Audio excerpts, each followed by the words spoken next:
Assalamualaikum warahmatullahi wabarakatuh. Bismillahirrahmanirrahim. Bismillah, alhamdulillah, wassalatu wassalamu ala rasulillah Sayyidina Maulana Muhammad bin Abdullah wa ala alihi wa sahbihi wa man tabi'a sunnata wa iqtada bihudah. Subhanaka la ilma lana illa ma 'allamtana innaka antal alimul hakim.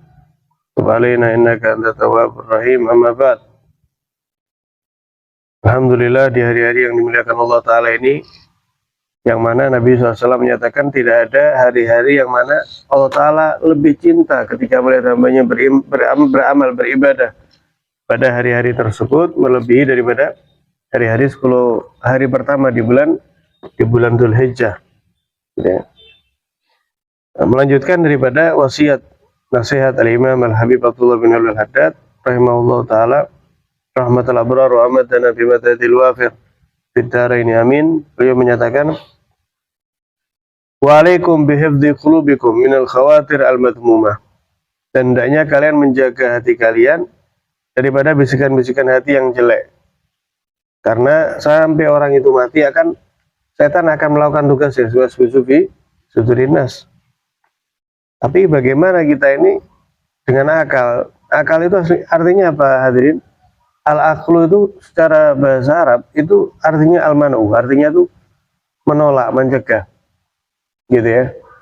Nah, sehingga tidaklah akal dinamakan akal kecuali karena pada fungsi dasarnya untuk mencegah diri kita, menjauhkan diri kita daripada hal-hal yang jelek, hal-hal yang merugikan kita. Maka kata beliau, hendaknya kalian menjaga hati kalian daripada bisikan-bisikan yang jelek. Tentunya apalagi di zaman sekarang yang mana kabar, info itu per menitnya bisa kita dapatkan ribuan berita ya, baik dalam negeri atau luar negeri. Setiap hari kita mendapat informasi yang baru. Setiap perharinya itu banyak informasi yang baru. Apalagi sekarang bukan hanya tentang kehidupan, tapi tentang orang lain, bahkan tentang aib-aibnya orang lain. Maka sebetulnya apa upaya kita diantaranya untuk menjaga hati daripada bisikan-bisikan yang jelek? Ya kita meminimalisir info daripada orang-orang tadi itu. Kalau bahasa singkatnya, kita nggak fudul, kita nggak pengen tahu tentang orang, tentang masalahnya orang. Karena itu akan menjadi bibit daripada khawatir al-madmumah, bisikan-bisikan yang jelek. Fulan ini ternyata gini ya, padahal kita nggak tahu apa sebenarnya gitu ya. Fulan ini kata-kata watanti fiha minal akhlaq al-qabih al-masyumah. Di samping menjaga, kata beliau juga membersihkan ya hati kita ini daripada akhlak-akhlak yang jelek ya, yang buruk. Karena letak pandangan Allah kepada kita itu bukan wajah kita, bukan tangan kita, bukan tubuh kita ya. Apa kita tinggi atau pendek, gemuk atau kurus, kita ya orang mana, suku apa, tidak. Melainkan hati adalah letak pandangan Allah Ta'ala. Makanya jika kita ingat ketika diceritakan salah seorang soleh, beliau ini setiap malamnya dikaruniakan mimpi Nabi SAW. Tapi suatu ketika hatinya ini ketika melihat seorang pemuda yang masih kuat kemudian mengais sampah, hati orang ini kerentak aja dalam hati, menyatakan, anak muda ini ya apa sih, masih muda kok ngais sampah, harusnya kan dia bisa melakukan yang lain ini dan itu. Dalam hatinya loh, ini bukan ngerasani dengan lisannya. Maka semenjak malam itunya, dia ternyata untuk pertama kali setelah beberapa kali mimpi Nabi, dia tidak lagi mimpi Nabi. Nah, orang itu ketika sudah pernah mimpi Nabi, kemudian tidak mimpi, itu gelisahnya, kehilangannya setengah mati. Bingung ini beliau, kemudian taubat, nangis, koreksi apa yang saya perbuat ini. Lah, itu beliau tidak ngeh sama kesalahannya itu. Hari kedua, hari ketiga, sampai pada akhirnya mimpi Nabi SAW lagi, kemudian terdengar suara yang menyatakan, misluka la yaf'alu hadza. Orang seperti engkau, wahai orang yang soleh, tidak seharusnya memiliki hati yang demikian. Yaitu ketika menilai daripada seorang hamba dari itu. Pada akhirnya beliau keesokan harinya langsung cari pemuda tadi itu, minta maaf kepada pemuda tersebut. Ini maksudnya apa hadirin? Yakni pada tingkatan tertentu keadaan hati yang jelek itu bisa merubah keadaan manusia. Memang kalau orang itu nggak terlalu tinggi, perubahan hati itu nggak terlalu kelihatan efeknya gitu ya. Tapi kalau orang itu sudah soleh sekali, dekat sama Allah, itu gara-gara hati pun itu sudah terkena apa? Terkena imbasnya, terkena efeknya tadi itu. Sedangkan orang yang selamat bertemu dengan Allah kelak di akhirat itu ciri-cirinya apa? Illa man atallaha biqalbin salim, kecuali yang bertemu dengan Allah dengan membawa hati yang selamat. Wa kafi jami jawarihikum anil ma'asi wal atham, dan selalu berupaya ya menahan semua anggota tubuh kalian daripada perbuatan maksiat dan dosa. Wal mubalagha fi hifdzi alsinatikum, dan selalu menjaga dengan kuat ya untuk menjaga lisan-lisan kalian minal mahdzur, daripada ucapan yang jelek, ucapan yang berpotensi dosa. Wal fudul minal kalam, dan membicarakan hal-hal yang nggak penting sebetulnya untuk dibicarakan. Gitu ya. Karena orang semakin banyak ucapannya, semakin banyak kelirunya. Yaman kasura kalamu kasura apa? Khotauhu. Orang itu kalau ngomongnya tambah banyak, ngomong semua hal dikomentari, kasura khotauhu, maka kekeliruannya akan pasti semakin banyak. Waman kasura khotauhu, dan barang siapa yang banyak kelirunya, berarti dia calon penghuni neraka, naudzubillah. Wa ghiba ahad min ahli Islam, fa inna ismal ghiba a'dhamu min ismi zina. Dan hati-hati, jangan sampai kalian tuh suka ngerasani satu pun, kata beliau apa? Satu pun daripada umat Islam, siapapun dia. Ketika dia dalam hatinya terdapat la ilaha illallah, mau dia orang mana, mau dia organisasi apa, mau dia model siapapun, maka kita dilarang untuk ngerasani, gitu ya.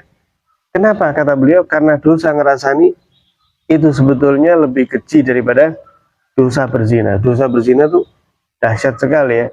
Tapi dosa ngerasani itu lebih besar lagi. Sampai-sampai suatu ketika Nabi SAW beliau ditanya, ya Rasulullah, ketika ada kecium bangkai gitu ya, ketika kecium bangkai yang busuk, kemudian sahabat tuh tanya sama Nabi, ya Rasulullah, ma asyadu nadri hadirri, ya Rasulullah, betapa busuknya bau ini ya, busuk sekali wahai Nabi.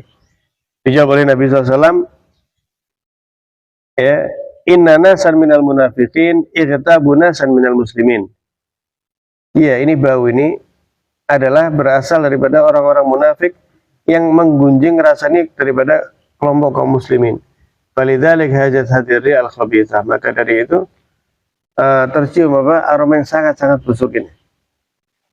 Al-Imam Abu Kilabah radhiyallahu anhu beliau mengatakan, innal ghibata, sesungguhnya ghibah itu tukharribul qalb minal huda wal khair. Ngerasani itu bisa merusak hati daripada wadah yang mendapatkan petunjuk dan kebaikan. Gitu ya.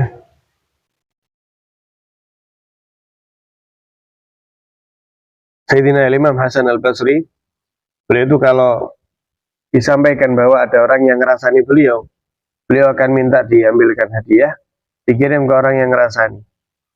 Kemudian disuruh mengucapkan kepada orang tersebut, ya, balaghani ya akhi annaka ahdaita ilayya hasanatak.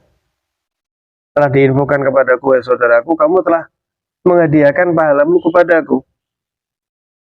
Ya. Dan pasti pahalamu itu, pahala itu kan dari nabadirin. Pahala itu kan dari amal yang keterima ya. Padahal amalan orang itu tidak semua keterima. Tapi kalau keterima dia akan membuahkan pahala.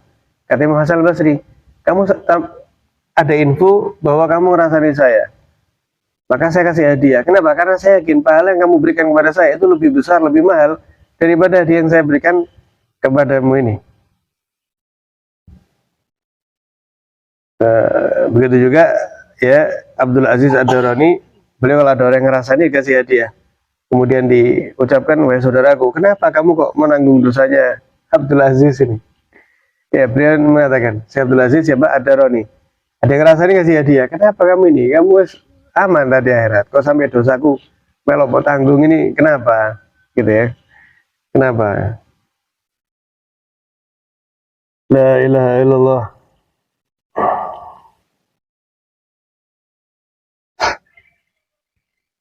Dan sesungguhnya hadirin, orang ini karena penyakit rasan-rasan ini ya, ini enggak apa namanya menimpa kepada segala macam orang gitu loh. Bahkan Sayyidina Fudhal bin Iyad beliau pernah mengatakan, fakihatul qurra fi hadzal zaman al-ghibah. Fakihah yaitu cemilan gitu ya, buah-buahan camilannya orang ahli ngaji Al-Qur'an di zaman sekarang itu rasan-rasan. Jadi misalnya mereka nongkrong gitu, mereka duduk, mereka dalam satu majelis, itu cemilannya apa? Rasa-rasan. Ini kita bisa bilang, ini di zaman beliau. Ya, ini di zaman beliau. Rasa-rasan dan akan menjelek-jelekan atau mengurangi orang yang tidak hadir bersama mereka. Kenapa? Karena mereka takut kalau orang yang mereka rasani itu kalau tidak dijelekan, mereka akan terkenal baik, sehingga mereka tersaingi. Daripada mereka tersaingi apa? Si Fulan itu tuh, jangan mau. Fulan itu gini.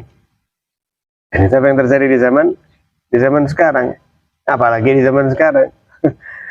Jadi ya termasuk orang yang dinisbatkan kepadanya ilmu, keilmuan.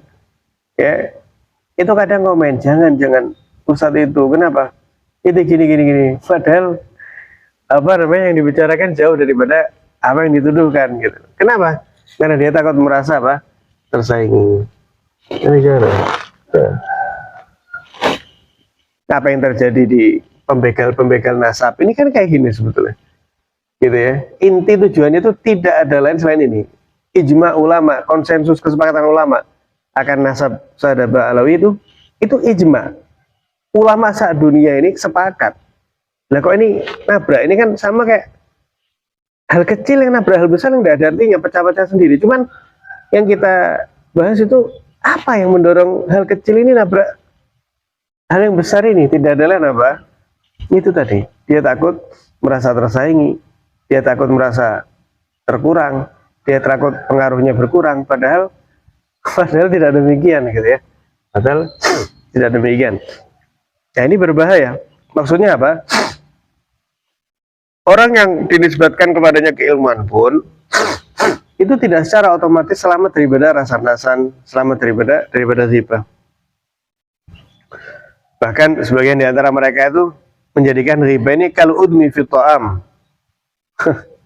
Seperti lauk pauk di dalam makan. Gitu ya. Jadi terus seperti itu. La ilaha illallah.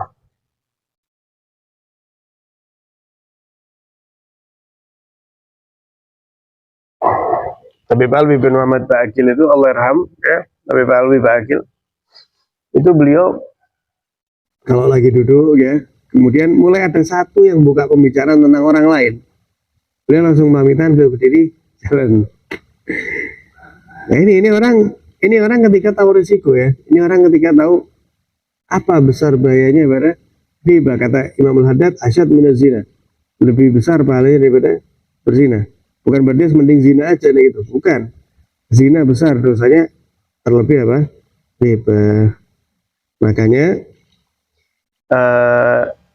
Al-Imam Wahib bin Warad beliau mengatakan, wallahi demi Allah, latarhul ghibah indi, ketika saya itu dalam seharian berhasil ya tidak mendengar ghibah, baik saya meninggalkan ghibah dan saya tidak mendengar ghibah, itu lebih saya cintai abu ilayya minat tasadduk bijabal min zahab, daripada seandainya saya punya segunung emas kemudian saya sedekahkan ya, seandainya itu lebih saya suka pahalanya ketika saya berhasil menghindari daripada apa?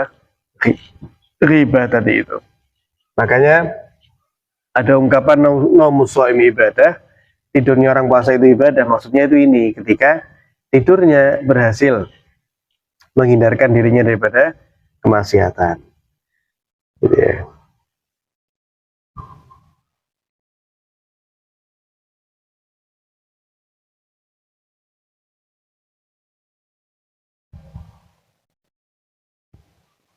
Sebagian di antara mereka pun sampai mengatakan seperti ini. Kalau harus saya itu ngerasani orang, gitu ya. Laukun mughtaban, Sayyidina Abdullah bin Mubarak, beliau mengatakan laukun mughtaban. Kalau saya itu harus ngerasani orang, ya, laktabtu walidayya. Ya saya tak rasani orang tua saya aja. Kenapa? Dikatakan di annahuma ahaku bihasanati min ghairihima. Karena orang tua saya lah dua orang yang paling berhak mendapatkan pahala saya daripada apa? Orang lain. Kita kalau ngerasain itu kan pahala kita ditransfer ya. Lah kata Sayyidina Abdullah bin Mubarak, ya paling berhak dapat pahala dari saya, orang tua saya. Ya enak ngerasani orang tua aja. Seandainya saya itu harus ngerasani. Masalahnya hadirin, kalau timbangan itu kan berat atau tidak itu kan terasa di alam dunia itu terasa ya. Oh ini sekian kilo, oh ini ringan, ini berat. Masalahnya itu kita tidak tahu berapa dalam hidup ini amalan kita yang diterima oleh Allah yang pertama, kemudian berapa yang sudah berkurang gara-gara ada urusan dengan orang lain. Naudzubillah min dzalik. Makanya Nabi mengatakan itu kan, orang yang merugi itu siapa? Orang yang ketika kembali berpulang kepada Allah sangunya banyak, bukan tidak banyak, apalagi tidak banyak, sangunya banyak, tapi urusan manusianya juga banyak. Ini orang rugi, kenapa? Dia tidak tahu, dia merasa selamat, mungkin menjelang wafatnya aman, haji tiap tahun, misalnya ya, umroh puluhan kali saya, lu tapi nyamplok korupsi sini, ya, kemudian ngerasani sini, wes ludes, lu ya Allah, wes apa? Sekarang kamu orang kalau rugi di dunia, dia bisa mulai dari nol lagi bisa. Orang di akhirat selesai hatam sudah, buku sudah ditutup, wes wallah alam, ini alam akhirat sudah. Tidak bisa, mau sholat lagi Allah, tidak bisa, sudah selesai. Sedekah lagi tidak ada, mau sedekah kemana? Mau sedekah kemana? Mau haji di mana? Sudah kiamat, hancur sudah. Nauzubillah min dzalik. La ilaha illallah. Allah. Nah, ghibah itu apa sih hadirin? Ghibah itu sebetulnya bukan berarti hal yang sangat nunggu perkara yang jelas sekali, enggak. Ya, kata Imam Az-Zuhri ketika ditanya apa sih wahai Imam, batasan orang itu dinyatakan ngerasani saudaranya itu apa sih? Kata beliau, kullu ma karita an tuwajihu bi akhaka fa ghibah. Yaitu ungkapan kalau kamu ucapkan di depannya, ya, kamu bakal merasa berat gara-gara itu adalah kekurangan atas dirinya, maka itu dinamakan hasan-hasan, sudah ghibah. Tapi bukan berarti diambil mafhum mukhalafahnya loh. Kalau berarti kalau saya berani ngomong itu di depan teman saya, berarti kalau di belakang dia bukan rasan-rasan gitu, rasan-rasan gitu loh. Cuman itu batasan minimal. Kalau kamu ucapkan itu di depan temanmu, dia suka enggak suka, itu berarti rasan-rasan. Suatu ketika Syaqiq al-Balkhi, al-Imam Syaqiq al-Balkhi, beliau tertidur daripada wirid. Beliau baca wirid, kemudian tertidur. Kemudian dibanguni oleh salah seorang perempuan. Syaqiq, bangun. Kamu kok tertidur malam? Ketika banyak yang sholat malam, banyak yang ini. Kata beliau, enggak apa-apa. Jangan kamu salahkan saya, wahai perempuan, karena saya tertidur malam hari ini. Kenapa? Fa inna ghalib ulama balagh. Karena rata-rata daripada ulama balagh ini tempat tinggal beliau, daripada ulamanya, orang-orang zuhudnya, mereka sholat untuk saya, mereka puasa untuk saya, maksudnya pahalanya. Sholat mereka itu banyak untuk saya. Kenapa? Ngerasa nih Syaqiq al-Balkhi banyak. Ya, pahalanya untuk saya, puasanya untuk saya. Yes. Saya tidur, ya, pahalanya ditransfer. Sehingga dikatakan Allah, ya. Abu Umamah radhiyallahu anhu beliau mengatakan seperti ini. Innal abda la yu'ta kitabuhu yani yaumil qiyamah fa yara fi hasanat lam yamalha. Nanti kelak di antara para hamba ini, hamba Allah, akan ketika mendapatkan buku catatan amal, mereka membuka catatan amal ini kok tebal sekali kebaikannya. Kemudian dibuka, ada amalan-amalan yang dia yakin dia tidak pernah mengamalkan. Misalnya, dia selama hidup tidak pernah berangkat haji. Misalnya daftar, belum waktunya, sudah kembali. Ya Allah, ini kok ada haji 3 kali. Gitu ya, malaikat tidak mungkin keliru ya. Ya Allah, saya perasaan hatam sekian Al-Quran setiap kali, tulisannya ratusan kali nih. Ya Allah, bingung ini ya. Ya Rabb anna li hadza. Ya Allah, dari mana ini ya Allah? Maka dikatakan hadza bima itabakan nas wa anta la tashur. Ini adalah pahala dari orang-orang yang merasani kamu dan kamu nggak merasa bahwa kamu apa? Bahwa kamu dirasa. La ilaha illallah. Maka dari itu rasan-rasan ini sepertinya hal sepele, sepertinya mudah, dan kita terkena balak musibah dalam artian apa? Di mana-mana pun kita duduk, di mana-mana pun kita berada, ya pasti ada apa? Potensi al-ghibah ini, sehingga kita harus memperkecil peluang kita untuk ngerasani atau untuk mendengar rasan-rasan tadi itu. Kalau emang ya biasanya tuh orang kalau ada info baru tentang seseorang, itu kepengen cerita kepada teman-temannya, itu kita upaya apa? Kita tahan, karena itu termasuk akhlak yang jelek. Sedangkan Nabi SAW kan bersabda, innamal ilmu bita'allum wa innamal hilmu bita'allum. Bahwasanya ilmu itu didapatkan dengan dipelajari teori. Tapi kalau akhlak itu tidak dengan teori, melainkan apa? Wa innamal hilmu, pakai ha ya. Yang pertama kan pakai ain, innamal ilmu. Yang kedua innamal hilmu, ha. Orang itu kalau pengen belajar hilm, sabar, akhlak, sopan, itu tidak dengan teori, kata Nabi, melainkan apa? Bitahallum, dengan memaksakan dirinya selalu bahwa untuk bersikap sopan, berakhlak yang baik. Semoga yang sedikit ini bermanfaat. Sallallahu alaihi wasallam Muhammadin wa ala alihi wasallam. Alhamdulillahirabbil alamin.